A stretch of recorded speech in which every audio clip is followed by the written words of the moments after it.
Momento do Discipulado.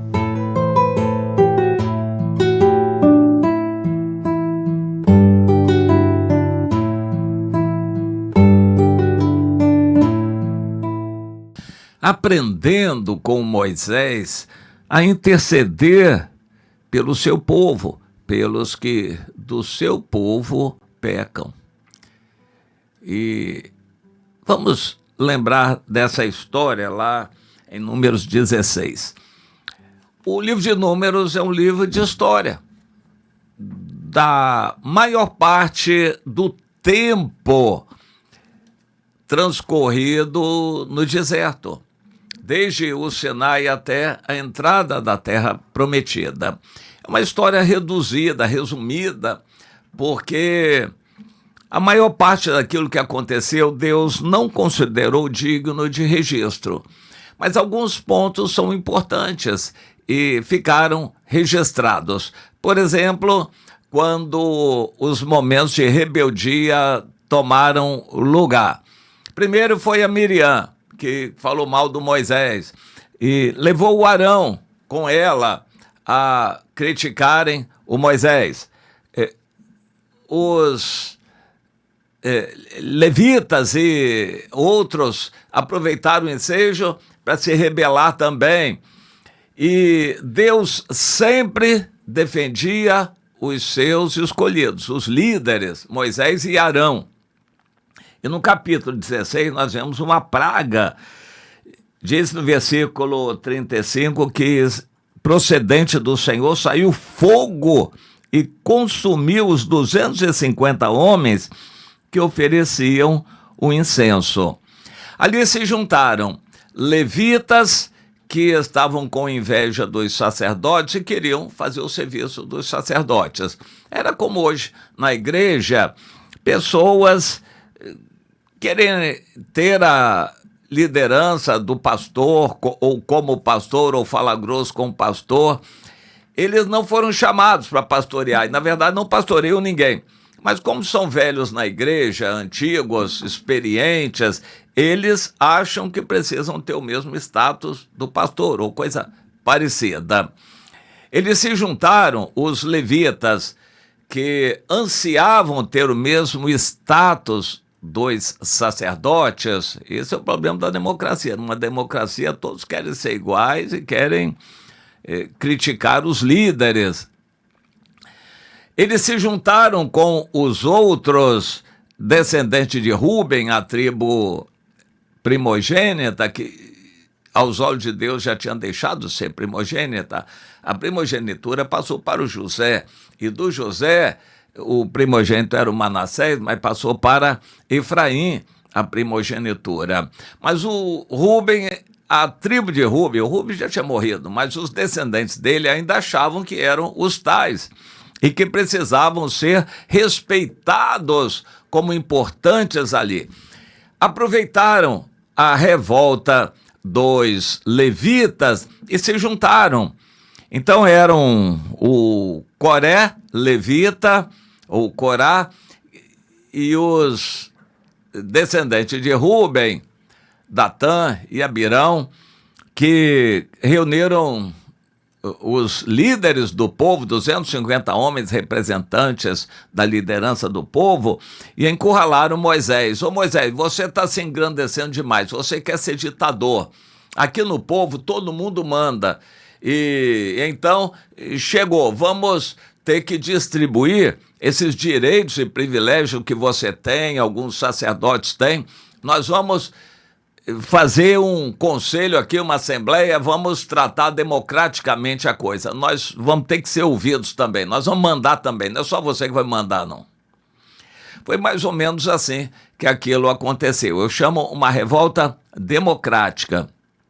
O Moisés ouviu aquilo e não falou nada. Senhor, eles estão reclamando, mas não é de mim, estão reclamando do Senhor. Então, e aí, Senhor? Deus disse, ô meu servo, saia da frente aí que eu vou meter castigo nessa gente aí, eles vão aprender. E de fato, Deus mandou uma praga que matou muita gente. Quando Moisés pressentiu o que ia acontecer, chamou Arão depressa, enche o seu incensário aí de fogo do altar, bota incenso nele e vai para o meio do povo, fica entre os mortos e os vivos e faça expiação, oração, pelos vivos ainda, para que a praga não chegue até eles. A gente não tem uma ideia clara do que seria essa praga, mas aparentemente era como que uma onda que vinha passando e matando a todos. E Moisés entendeu que precisava ficar ali no limite, entre os mortos e os vivos, e fazer expiação. E de fato, Deus atendeu. Aquele incenso que representava as orações de intercessão em favor dos vivos, os salvou. E Deus fez parar a praga. E aquela revolta, então, foi contida. Mas não parou por aí, porque depois o povo todo se rebelou e Deus teve que agir de novo. Mas naquele episódio, muitas lições ressaltam aos nossos olhos e nós vamos aprender também. Meu irmão, você é responsável pela igreja, os irmãos, você tem que dar a vida pelos irmãos, conhecer a vida dos irmãos, amar os irmãos, visitar os irmãos, orar pelos irmãos. Você não deve viver uma vida egoísta, você vive em comunhão, congregando, para você saber quem são seus irmãos, suas irmãs, e orar por eles. Há uma expressão interessante, o Arão ficou entre os vivos e os mortos. Não adianta mais orar pelos mortos. Todos nós cristãos sabemos disso. Não adianta orar pelos mortos. Eles já tiveram a sua oportunidade e já passou. Hebreus 9, 27. Aos homens está ordenado morrerem uma só vez. Depois disto, o juízo. E não adianta, então, ficar chorando pelos mortos. Os mortos já morreram, no sentido humano e no sentido espiritual também. Infelizmente, nós cristãos somos responsáveis por muitas pessoas morrerem espiritualmente. Nós não demos apoio, não discipulamos. Quando eles vieram para a igreja, nós largamos na igreja. Os líderes são responsáveis por isso também. Pessoas Deus nos entregou, mas eles morreram. Como aquela semente semeada no terreno rochoso, não vingou. A maioria vai permanecer na igreja sem dar fruto. São aqueles semeados entre espinhos. As coisas do mundo, os interesses materiais e financeiros sufocam a vida espiritual. São crentes que não saem da igreja, mas nunca dão fruto também. Mas há aqueles que saem, a semente semeada no terreno rochoso, segundo a parábola que Jesus contou. E assim, nós vamos entender que há pessoas que já estiveram no nosso meio e morreram, se afastaram, estão no pecado, longe de Deus. No caso, naquela situação específica, não era para eles orarem pelos mortos, era para fazerem orações em favor dos que ainda estavam vivos e que iriam morrer também. Eu creio que isso é um balizamento para nós em nossos dias. Há uma multidão de pessoas desigrejadas, muitos desviados, e o desviado assume que é desviado e que não volta mais. Eu creio que há uma situação em que nem adianta a gente tentar trazer um desviado. Mas aos desigrejados que ainda estão meio em cima do muro, ainda tem chance, ainda estão vivos, doentes espiritualmente, mas estão vivos. Ainda tem chance e nós devemos orar, interceder, nos acamparmos com eles. Os crentes fazem isso? Não, nem se lembram deles, eles não estão na reunião. Os crentes só veem, enxergam aqueles que estão na reunião. A pessoa, quando está assim, desigrejada e não tem vindo às reuniões, os crentes se esquecem deles. Mas não é isso que o Senhor manda fazer. Nós devemos ir visitá-los e levar a palavra de reconciliação, procurando trazê-los como o pastor traz a ovelha perdida. Ele procura até encontrar. Quem é pastor de verdade procura a ovelha perdida e não se conforma com ela estar perdida. O pastor não olha só para os que estão dentro da igreja na reunião, não.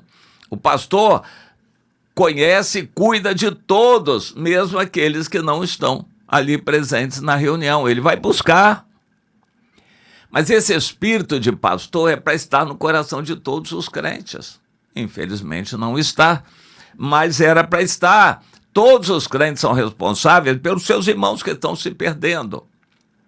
Eu quero enfatizar isto. Há alguns que já se perderam, ficaram desigrejados e se desviaram de vez. Morreram espiritualmente. Mas há aqueles que estão doentes, mas ainda têm vida.